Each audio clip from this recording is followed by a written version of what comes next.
Good morning, or depending on when you're watching this, good afternoon, good evening, or good night. My name is Ross and I was always told I had a voice for radio, so today I'm showing you a new kind of video, one that's not looking at the trading card game, or the video game, or Pokken tournament, no. Today we're looking at Pokemon in general, and we are going to be looking at 10 animals that should probably be Pokemon, that aren't. Now, given that the new Pokemon games Sun and Moon are coming out later this year, it makes sense that there are going to be new Pokemon. So let's look at some animals that have been overlooked, but hopefully won't be for long. Now, we are going to look at various things. We're going to look at some facts about these animals, their size, whether some Pokemon have been released which are similar but not quite there. And, of course, we are going to be looking at why these animals deserve to be Pokemon. It's not enough that these animals aren't already represented in the Pokemon games. They've got to earn it, and I'm going to make an argument that these have. And just for funsies, we'll look at what type they should be as well. We're going to be looking at interesting words like biocular, arboreal, and monotreme. And if nothing else, you can hear me mispronounce Latin words hilariously. So let's start off with, and just to be clear, yes, I know other people have probably done videos about this as well, and yes, there are articles on the internet about this. I haven't looked at them. This is my list, and honestly, I think it's going to be better. So one which I heard quite a while ago, which has not been fixed, we'll start off with a koala. Not a koala bear, they aren't bears. And if we want to have a go at pronouncing these, let's have a go at Phascolarctos cinereus. That's right, ladies and gentlemen, not even close. Now, size-wise, these are between 23 and 34 inches, or 60 to 85 centimetres. They are a marsupial, not a bear, and a marsupial is an infraclass of mammals that carry young in their pouch, i.e., like what kangaroos do, or indeed, Kangaskhan's. Boom. There we go. We've already found a vaguely similar Pokemon. They carry their young for 6 months in a pouch, and then the young live on their back for quite a while. And they basically live their whole life in eucalyptus trees, sleeping for 18 hours a day. And if you want Pokemon that sleep a lot, think Slacking and Snorlax. But they aren't koalas, ladies and gentlemen. They have to eat 2.5 pounds of leaves a day, which is a lot for such a small animal. And this means that 100 trees are needed to support one individual koala bear. They eat so much that conservationists, people that are there to look after nature, actually have to move koalas around so that they don't starve from lack of trees. They actually don't even drink water. In Aborigine, that's terrible pronunciation, I apologise, native Australian language, koala actually means no water. And in fact, one of the ingredients, shall we say, of the eucalyptus leaves that they eat is very similar to a substance found in LSD. I'm just going to leave you to mull that one over. Now, populations did plunge in the 1920s and 1930s. They have since been reintroduced, but their populations are still small and scattered. Let's give them a bit of love. And if you want a type for the koala, how about normal type? I know it's a bit boring. I apologise. Coming up next, we have Dolphin, or to be more specific, bottlenose dolphin. Now, I've seen Kyogre argued as a dolphin, but it is an orca, which is a whale, although arguably closer to dolphins, but still technically a whale. Bottlenose dolphins are 10 to 14 foot, or 3 to 4.2 metres, and they look like they're smiling. Now, I know that might not be the most scientific fact about bottlenose dolphins, but they look like they're smiling. They can swim at 18 miles an hour, that's 30 kilometers an hour, and they travel in social groups and communicate with squeaks and whistles. They even help injured dolphins get to the surface. Now, they use echolocation, not unlike bats, think, Golbat, whereby they make sounds and then the sound is reflected off surfaces, and they use this to find their way around, to map their surroundings. And they can click 1,000 times a minute. Quite frankly, fast. They've also been known to jump 16 feet, that's 4.9 metres, out of the water. And they're not fish, ladies and gentlemen, they are mammals because they feed their young with milk, and they've been known to live to the ripe old age of 50. They used to be hunted for their meat and oil, which was used in things like lamps and cooking, but now they get caught in tuna nets. This isn't very nice, ladies and gentlemen. We should repay them with giving them a Pokemon. Now, they're kind of cute and kind of mythical, so maybe fairy. Obviously, they live in the water. We could go water type, but I'm thinking fairy. Coming up next, lemur. Now, lemurs come in multiple different flavours, so let's go for a ring-tailed lemur or a lemur catter. Yes, like the film Madagascar. Now, lemur is actually Latin for ghost or spirit, so no prize for guessing. I might think of this as a ghost Pokemon. Now, they're actually about 18 inches long or 45 centimetres, but they then have tails of about 22 inches or 55 centimetres. Now, a lemur is actually an arboreal primate with a pointed snout and typically a long tail, found only in Madagascar. Arboreal basically means they live in trees. Now, how did they get to Madagascar? Well, they floated on rafts of vegetation and then they sat there and evolved from there. And look at their tails. Just look at their tails. They're found in basically every zoo, and if you go to a lot of zoos, they'll actually let you walk among them. Now, they are quite good in trees, but they cannot use their tails to grab. They spend a lot of time on the ground, which is unusual for lemurs, and they forage for fruit. But here's maybe my favourite or least favourite thing about lemurs, depending how you look at it. They have powerful scent glands, and they fight for mates by trying to outstink each other. Cover their tails in stinky scent and just wave them around. And they live in troops of 3 to 25 with a dominant female presiding. They are endangered due to the sparse dry forests in which they live being destroyed, so let's give them a Pokemon. And I'm thinking poison type because of the scent, or ghost type because lemur means ghost. How about an animal which looks like it's not real but actually is the narwhal or Monodon monoceros? Yeah, not even close. Now, we've got Caldeo, who's a regular animal with a horn shoved on his head, but narwhals are real and it's not a horn. They are 13 to 20 feet long, which is 4 to 6 meters. That's quite long, ladies and gentlemen.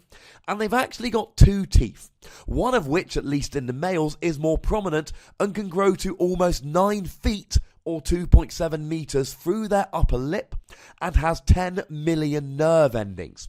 Nobody knows why this tooth grows like it does. Maybe to impress a mate, maybe to use as fighting. They are related to the bottlenose dolphins, but that doesn't mean they shouldn't each have their own Pokemon. And they swim in groups of 12, somewhere around 15 to 20, but can be groups of hundreds. And they can dive 1.5 miles into the water. You couldn't do that, and I couldn't do that. We should all be impressed by these narwhals. They even change colour as they age, from blue-grey to blue-black to mottled grey. And finally, if you see a white narwhal, it's probably kind of old. Now, they are hunted by Inuits. Now, Inuits are found in the far north of Alaska, Canada, Siberia and Greenland. And they're hunted for their vitamin C because up in those very cold climates, you don't get many oranges. And not unlike the bottlenose dolphin, I'm thinking water. And because of they're probably not a real animal, but people have got pictures, so maybe we should think that they are, let's go fairy. How about flamingo? And oh my goodness, Phoenicopterus ruber? I'm not even close. I should go and take Latin lessons.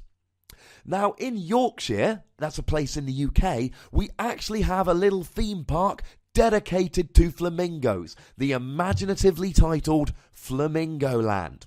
Now, they are 30 to 50 inches. That's 91 to 127 centimetres, but they've got a wingspan of 60 inches or 152 centimetres. But they only actually weigh 4 to 6 pounds. That's not much, but you know, the whole flying thing, they've got to be somewhat aerodynamic. Now, they are fairly good swimmers, but they prefer mudflats. They have long necks, long legs, and distinctive curved beaks, but they're not actually naturally pink.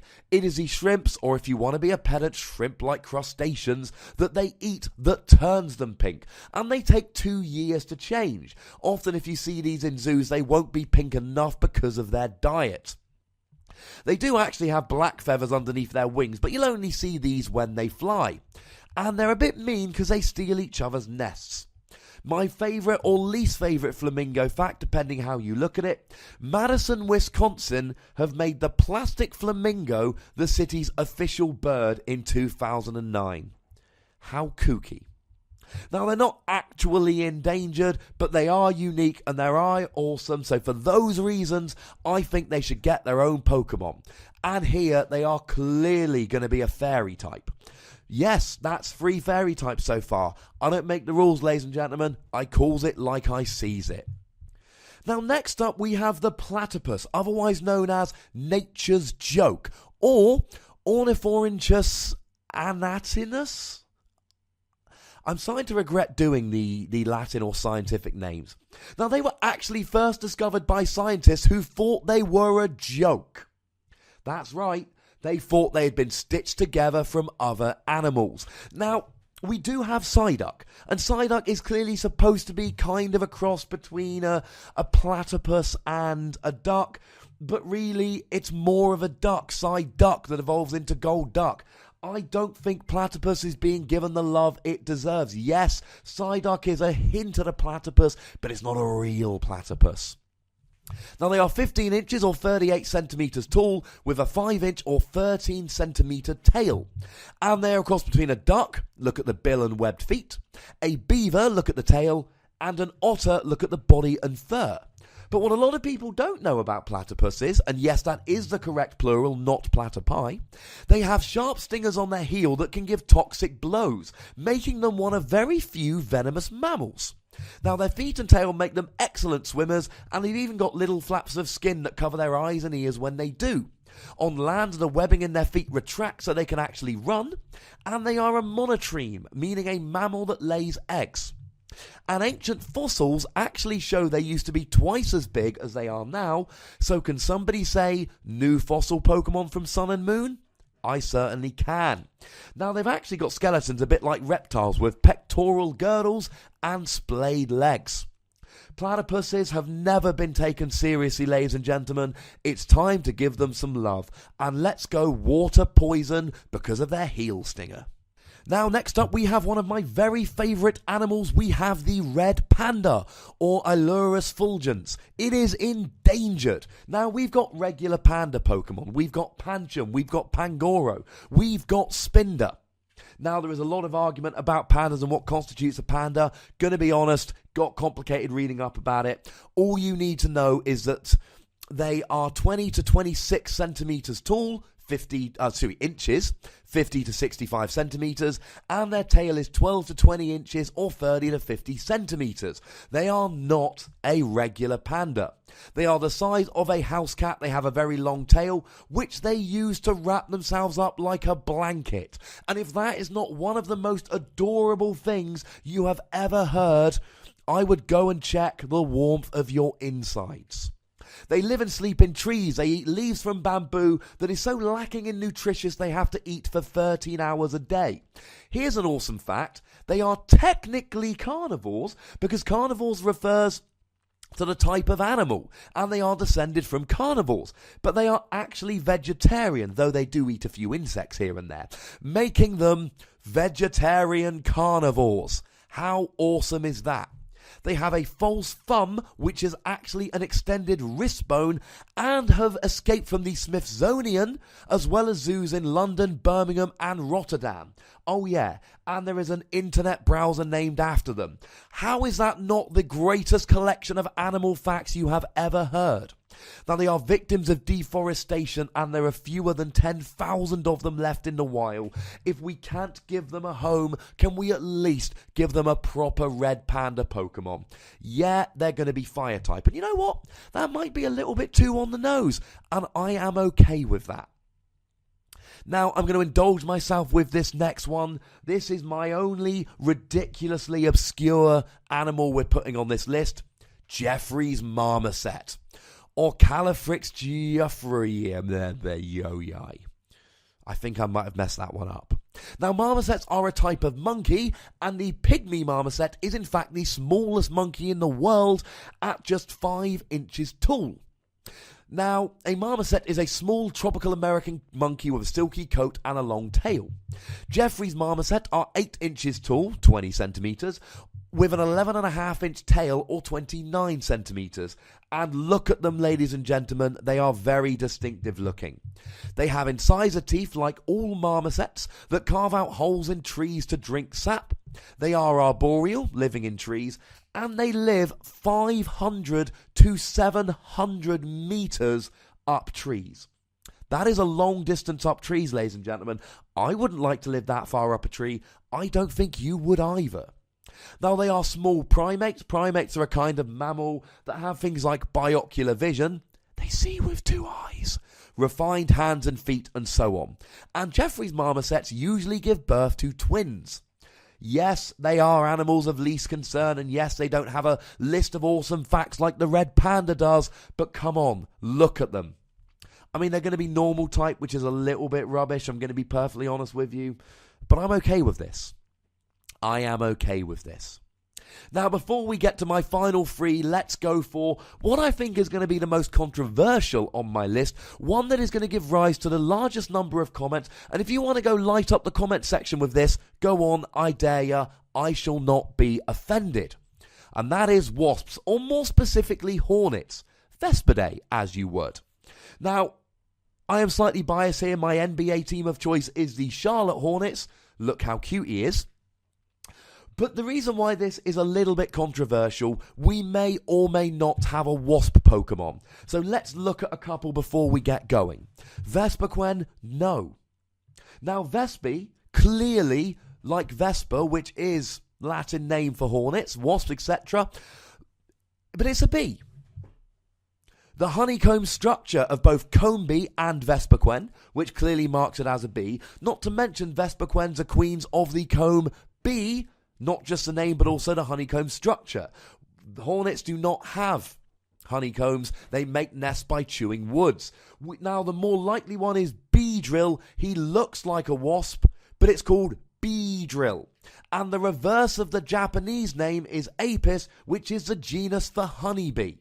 Maybe Beedrill is supposed to be a wasp, but Pokemon have made no effort to give love to Beedrill as if he was a wasp. And ladies and gentlemen, I want a proper wasp Pokemon. Let's go for Hornets. They are 1.25 inches long, 3.2 centimeters, which is quite large for a wasp. They eat tree sap and hunt other insects. They can kill, and this is going to sound a little bit ridiculous, 40 bees a minute. That is a bee every 1.5 seconds. That is ridiculous. It is a kind of animal which deserves to have a Pokemon and go into the arena. Now, when it gets cold, the young queens and eggs go and hide in tree bark or human dwellings, and the rest of the hive, unfortunately, does not make it. But you know what? They might hide in your house, but they are not vicious, and they do not sting you unless provoked. In Germany, they are even granted protection due to their role in the ecosystem. And I'm thinking grass dark or bug dark, because you know what? They have a reputation for being kind of evil, although I don't buy it. Now, we do have some big cat Pokemon like Lipard the leopard, but we don't have a cheetah. Now, we have got Cheetos, but we don't have a cheetah Pokemon. They are 3.5 to 4.5 foot long, 1.1 to 1.4 meters, with a tail of 25.5 to 31.5 inches, or 65 to 80 centimeters. They can accelerate to 60 miles an hour, 96 kilometers an hour, in 3 seconds, which I'm willing to bet is faster than your car. Unless somebody watching this has a particularly fast car, in which case I apologise for insulting your particularly fast car.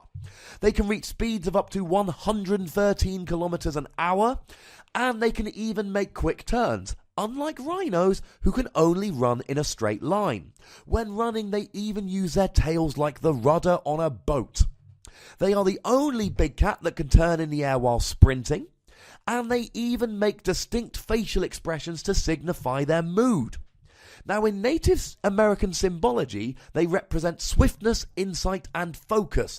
Does that not sound like the kind of animal we want in Pokemon? They also came around 4 million years ago, which is much before most other big cats. There are only 7,000 to 10,000 left due to their open grasslands being destroyed by human settlers. We owe cheetahs a Pokemon. And I'm sorry if this is a bit on the nose, but they've got to be electric types. Yellow, speed. Maybe you can go psychic type because of the whole swiftness, insight, and focus. Electric, psychic. That sounds like a fun combination to me. And finally, the Echidna, Tachyglossidae, or something not even remotely similar to that. Yes, we all know about Knuckles, who has a starring role in the Sonic video games, but you know what? There is no Echidna in the Pokemon games. Now, we do have Cyndaquil, and according to the popular Pokemon website Bulbapedia, they refer to the Cyndaquil as a shrew crossed with an Echidna, but I think this is tenuous at best. The Japanese name, Hinorishi, probably again a terrible pronunciation for which I apologise, means fire porcupine, which explains the needles, and the needles is one of the few things that makes it look like an Echidna. I'm sorry, ladies and gentlemen, I'm not buying it. We need an Echidna. Now, sometimes they are called a spiny anteater, which of course will lead to parallels with Heatmore, and they are the only other monotreme, mammals that lay eggs, which is not a platypus. That's right, ladies and gentlemen, 2 monotremes in the animal kingdom, and Pokemon's ignoring both of them. What do they have against monotremes? Now, they have a lower body temperature than most mammals and can live up to 50 years. They also have legs that go out and down like reptiles, meaning they waddle, which just makes them cuter. And their spines are made from keratin, the same substance which makes our fingernails, which is creepy if you think about it for too long. And they eat with a long sticky tongue. They are not endangered, but how adorable is this? In Australia, people are asked to leave gaps under their fences so that echidnas can roam freely. That is amazing. And I would like to see Echidna as a fighting type. Their spines are sharp. I don't know. I just think it fits. Now, you know the deal, ladies and gentlemen. This is the first video like this that I've done. Did you like it? There is a comment section. Give me some feedback. Click that like button. It will take you but a second and will make me a very happy boy indeed. And click that subscribe button if you haven't done so. And get a friend to subscribe on your behalf if you already have. This is the first video like this I've done, but I plan on many more. So give me some ideas of videos you would like in the comments. I'm going to do me research. I'm going to add my own personality spin, and I'm hoping we can both educate and entertain. Edutainment. It's not just terrible Mario games. The most important thing, look after yourselves till next time. Thank you very much for watching. My name's Ross, and you've been watching PTCG Radio.